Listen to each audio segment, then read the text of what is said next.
Hello. Good morning. সারা রাত অপেক্ষা ছিলাম। সরি, আসলে অনেকবার ফোন করতে যে কেমন যেন একটা সংকোচ বোধ হচ্ছিল।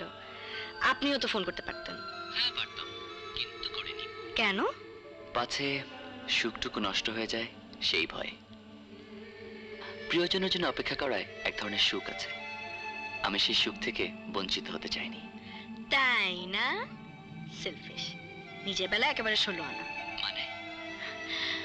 একজন মানুষের সাথে সারাক্ষণ ফোনে কথা বলছি, অথচ কেউ কাউকে চিনি না, জানি না, ইভেন নামটা পর্যন্ত জানি না।